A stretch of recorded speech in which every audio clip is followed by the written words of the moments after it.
Hello and welcome to the Green Profit Academy Pros podcast. This show digs into the challenges in growing a lawn care and landscape business while maximizing your profit.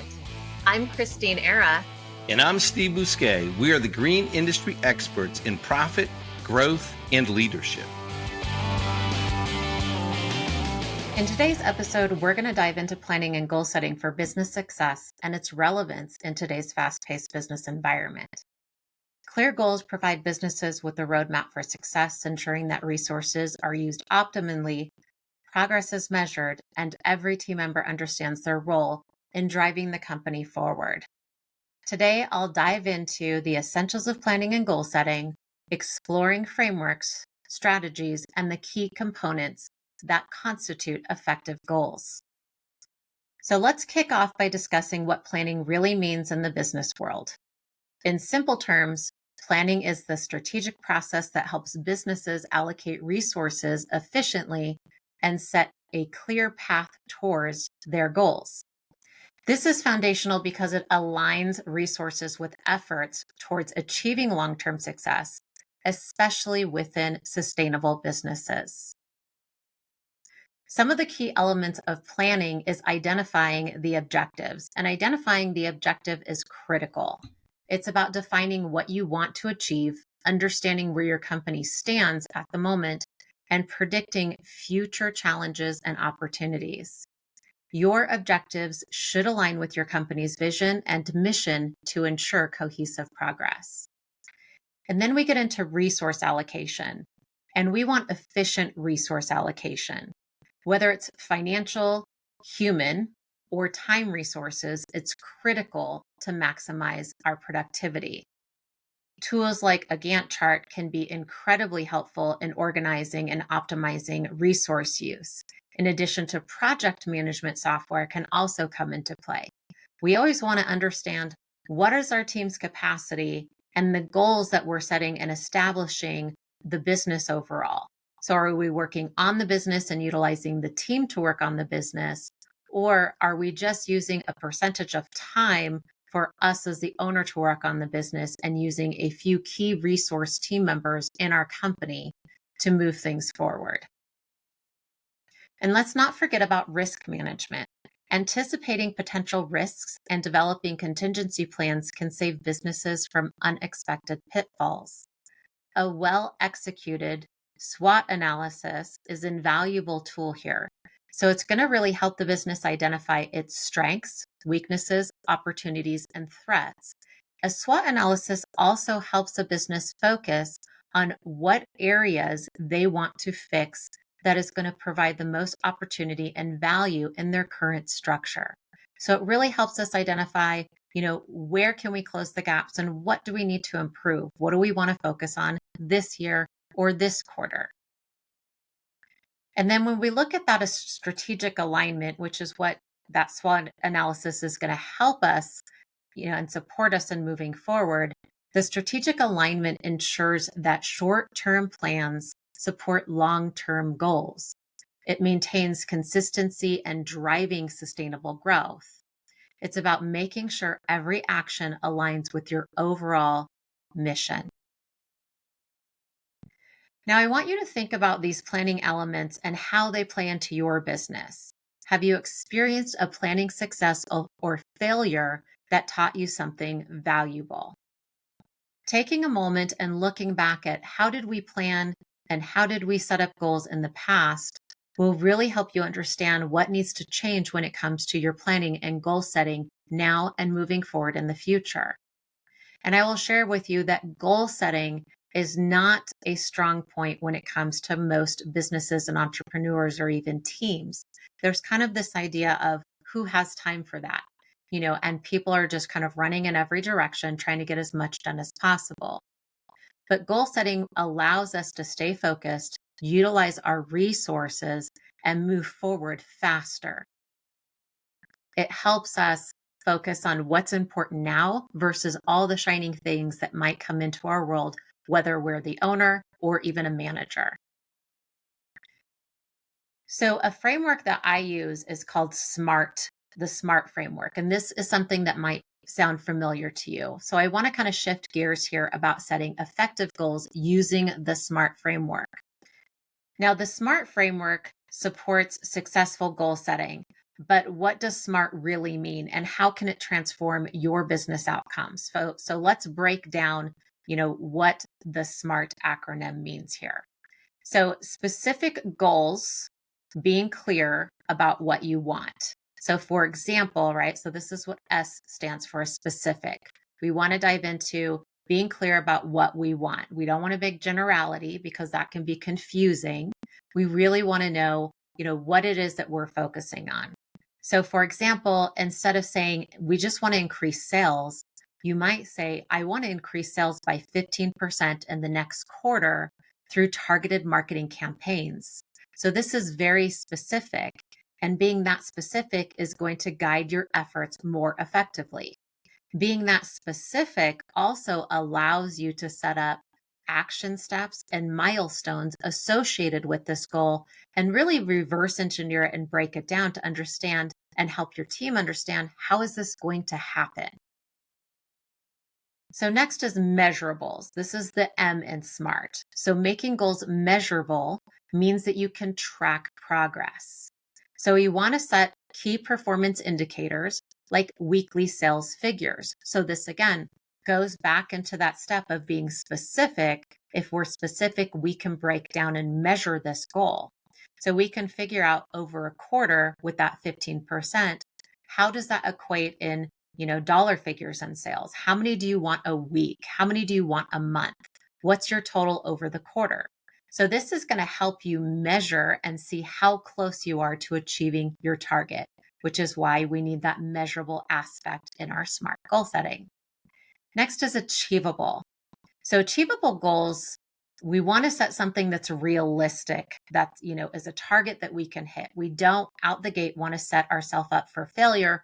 We want to set ourselves up for success. Now, this doesn't mean make the goal small. You can make the goal bigger and make it challenging, but we also want to make it realistic. So if we set unrealistic targets for ourselves or our team, this can, be demotivating, where we don't want to continue to try to, hit this goal again if it's way too much work or the runway is too long. So it's about balancing that ambition. So making it, a little bit tough with reality. What can really happen in the time that we have, who's working on the project, and the time that we want to accomplish this. So the next part in the SMART goal setting is relevance, and relevance is key. So your goals should align with your broader business aims and current market conditions. So for instance, focusing on sustainable packaging might be more relevant than ever right now. So knowing, who's our market, who do we serve, how are we connecting with them to reach these sales targets, right? So if you're in a slow market, you don't want to set a really lofty goal and say, hey, typically we reach about 9% on a good month of growth or quarter of month. 15% in a slow market is not going to be realistic, right? So we want whatever it is to be relevant. And then the last one, which is the T in SMART, is time-bound goals. So we really want to push to create a timeline around this goal. So setting a deadline, like maybe it's Q1, 2025, maybe it's Q4, 2025. So it creates that urgency and focus. So it really allows us this idea of, or concept of, a SMART goal allows us to have something that is specific, that we can reverse engineer, measurable. So we have those details on like, how can we measure that we're moving towards this? Again, achievable. It's realistic. It's not, too ambitious. It's not too far out there. Relevant. It's aligned with the overall business goals. Maybe you need to increase your sales because that's a problem right now. And then time bound. So we're saying, we know what the goal is by the end of Q1, Q2, Q3, Q4, end of month, whatever that is. So we're tying that time to it. I want you to think about, the SMART goal concept And think about a goal you could set up for your business using the SMART framework. So take some time, if you need to go back to the office or just jot something down if you're driving and note down, hey, what's a goal that I want to achieve that I could use this SMART goal framework on? All right, so let's dive into the role of the vision and mission. I can't tell you how many times I've sat down with business owners and we go to set goals, and the one thing that they don't have in place is, what is my vision for this company and what do we do here? And this is a really important part around goal setting that many businesses may not connect with or understand, or it might be that missing piece, which is making that goal setting and achievement so much harder. So a company's vision and mission statement are more than just words. They're not just things we throw down on a piece of paper that sound great, right? So these are guiding us for strategic planning. So I want to dive into why each one of these are so crucial when it comes to strategic planning. So a vision statement is all about where you want your company to go in the future. It's aspirational, right? So for example, a vision could be that, you're the leading innovator in sustainable energy solutions. So it should inspire and drive progress, right? So we want it to be motivating. We want it to be inspirational. We want our employees and our clients or customers to read this and really get that we have a plan, we're going somewhere, we're driven, we're ambitious. We know what we want our company to look like, how we serve our customers, the type of team we have, how we show up. It also could include some of your values. So the things that you believe in, that's going to be in there too. That really communicates what your vision is for the company. A mission statement focuses what your company is doing now. It's your roadmap, right? So it's kind of that GPS system that is just a statement that really helps anybody who reads it understand. So it's a concise mission could be to provide, sustainable energy solutions that empower communities and protect the planet, right? So it's all about your core values and goals that kind of come into play here, like your end game and then what supports you towards that end game. And that mission statement is something that's kind of short and sweet that lets people understand what you really stand for, what your business really stands for, and even what you provide or how you provide it. So these two pieces are really important because if you have a goal or a mission statement, let's say, and you're missing things in your business to where, you're not providing sustainable energy to the level that you could, or solutions or reaching that market, that's a gap in your business. That's an opportunity right there to set up a goal and figure out, what do we have to do to really get known in the community that we are the energy, sustainable energy solution providers in our community. So there's a marketing gap. How do we get that out there? So there's opportunities to set some goals around that.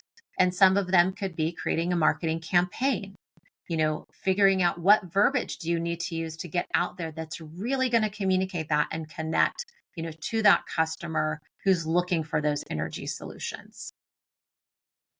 Core Growth Strategies provides business growth management solutions through cloud accounting, bookkeeping, and strategic business consulting programs.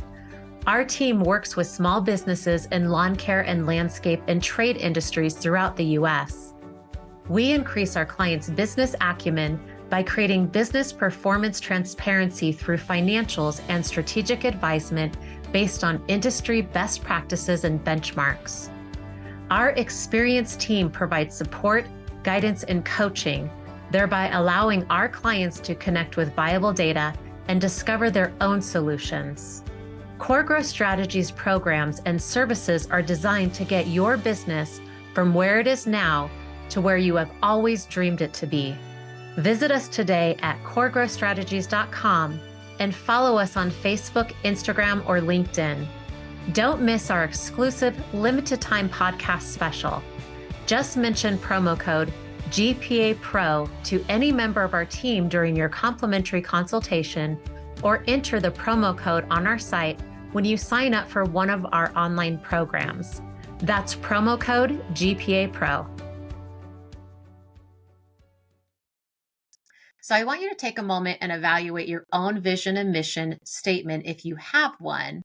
And if you don't, I'd like you to write down just a few thoughts about if you were to sit down and create that vision and mission statement, what are some of the things that you would want to include in it? What values do you have that you can bring into it? Who's it that you want to serve? What do you want to be known for? Just start with some basics and put those down and note those down for to start working on that mission and vision statement. And then as you create that mission and vision statement, if you already have one, or once you create one, I want you to think about how they align with your current goals and your current strategies in your business, and where are the opportunities for you to close those gaps. All right, so now let's talk about implementing and monitoring goals. And this is very important because once we spend all that time on setting up these goals and outlining them, we don't want to just set them down and not work on them, right? So we want to know who's going to champion these, what are they going to be worked on, and what does that look like? So that setting, goals, it's just the beginning part of this process, but implementing and monitoring them is where the real work happens. So let's dive into how you can effectively bring your goals to life, because this is the most important part of this, is turning it into action, which brings us to how do we do that? It's action steps, right? The action steps are going to break down goals into manageable tasks. It's also going to help us understand, is the goal that we listed really attainable, or is there something else that we have to put in place first? And what does that look like? So when I'm working through these goal setting processes with our clients and even with my team, it helps to understand, like, well, how is this going to be attained, and what are the actions associated with the goal that I'm stating? And one of the things we want to look at is when we're setting those action steps, we want to make sure, again, they're manageable tasks, right? It's going to be kind of like that step by step. So the other part of this is assigning responsibility and setting deadlines to keep everybody accountable. It's very common when we're working through goal setting that my clients will write down these amazing goals, write down some of the action steps, and I look at it and I go, wow, like that's really great. I can completely see how this is going to change the business. Who's the driver of this? And they say, well, I am. And I go, well, that's a lot of stuff. Like, you're not going to be able to deliver any services if you're doing all this stuff. So who do you have on your team that we can delegate this to? And sometimes they don't have those people on their team yet. So we have to kind of adjust that goal setting with those deadlines, or we have to look at who can we contract out to or hire on a temporary basis to support us in achieving these things. So that's really important when we look at the action steps. And then with the action steps, we have the milestones. So we don't want just a huge list of actions that's going to support an overall goal. We really want to identify, what are those milestones that are going to help us and serve as, the overall goal and the action steps as we make progress, right? So I look at these as kind of like checkpoints in the journey. So they help you evaluate whether you're on track or need to adjust course. So if you have a big goal and you're breaking it down, you might be looking at like a marketing, implementing a marketing strategy in our business this year. So some of the action steps would be like, where should you market? Who are you going to be marketing to? Right? Those are some action steps that you're going to be discovering. But a milestone could be, we've identified who we're marketing to, and we've identified where we're going to market. And then another milestone could be we've created that, marketing plan that's going to go together, or that campaign that we're going to send out to start the marketing journey, right? So these can be milestones, and action steps are going to fall under these. So then you can understand what are all the things that we have to do to get to that milestone. And you might have 3 to 5 milestones with 3 to 5 action steps to achieve one goal. which is why it's so important to do annual goal setting so we can understand and break those goals down into periods of time. And when I'm talking periods of time, this is quarters. So, quarter one, quarter two, three, or four. And then this is also months. What do you want to accomplish in January? What do you want to accomplish in February? What does that look like? And is it doable? And can we measure it? So the other important point is to do regular reviews. And what these do is they provide opportunities to discuss progress and also tackle challenges head on. So it's about fostering that culture of open communication, especially if you have a team, right? We sit down, we talk about those goals. We talk about, where are you at on those? How does that look? If something is off track, what do we need to get it on track? And you might even realize that the reason it's off track is because there's an area or a task or another goal that you didn't even realize needs to be put in place in order for that bigger goal or that bigger milestone to be reached, which is totally fine, right? This is the space that you can really understand, like, well, what do we need to change or how do we need to pivot? This happens in business all the time. So we don't want to feel defeated that we weren't able to reach that goal and it's off track. Take it as a win that you realize that you identified a gap that you weren't aware of, and now you can fix it, which is going to ensure the success of that bigger goal and supporting your team in that. And then we have, another point is the feedback mechanism. And when we establish feedback, we were getting support from our peers, like people, whether it's your coach, whether it's a right-hand person in your business, a manager, whoever it is, we're getting that feedback, right? And we're getting a different perspective. And this is an area that can be overlooked. And feedback helps us really refine the process and improve strategies continuously. So it really ties to that regular review where we're creating that open and transparent communication and figuring out, like, how can we win at this and what does success look like? And do we have to change something? And then even maybe sharing some ideas or our own experience to support the people who are trying to achieve those goals and helping them see where the gaps are if they don't. So that's a really good opportunity. So I want you to take a moment and think about, like, what challenges you have faced in implementing and monitoring goals in your goal setting process over the years. So this could be, I've never really sat down and created goals. So I'm not really implementing any of them or monitoring. It could be as basic as that, right? Or I've set goals, but then business happens on a day-to-day basis and we get distracted and we get overwhelmed and our, progress and time working on those goals get completely hijacked. That's also a really good thing to be aware of. And it's a very typical challenge as well. So if you do have that challenge, I'd like you to take some time to figure out, and just write down, what has hijacked my time in the past? What do I need to do or change in my current behaviors or the way that I manage my team or how my team does their work and moves forward? What do I need to change that will safeguard and protect that time that we're working on our goals? And maybe those goals just need to change to where you get some, bigger processes in place that protect your time or create efficiency, or even how to deal with some of these challenges when you are being pulled off of those goals and distracted by day-to-day business. So we've covered the essentials here of planning and the power of SMART goals, aligning with vision and mission, and the keys to success, implementing and monitoring goals. So I encourage you to take action on what you've learned today. Take some time and, even if you need to re-listen to this podcast and kind of take some of those action steps and take some time to think, to set a SMART goal. And if you don't have all these things in place, just pick one goal.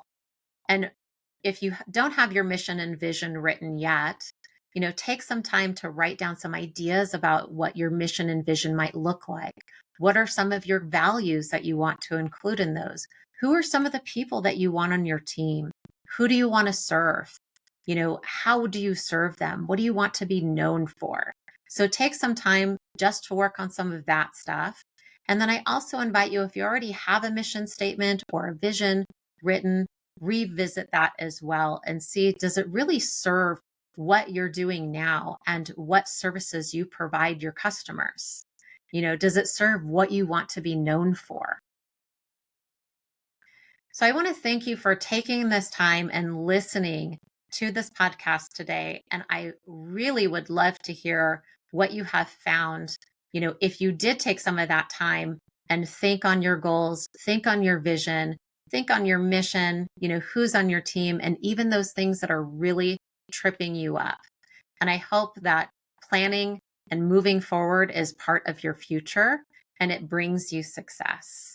I look forward to seeing you on the next podcast. And if you feel that this podcast would help anybody that you know who's out there doing business, I appreciate it if you would share. Thanks for listening to the Green Profit Academy Pros Podcast, the show that digs into the challenges of growing a lawn care and landscape business while maximizing your profit.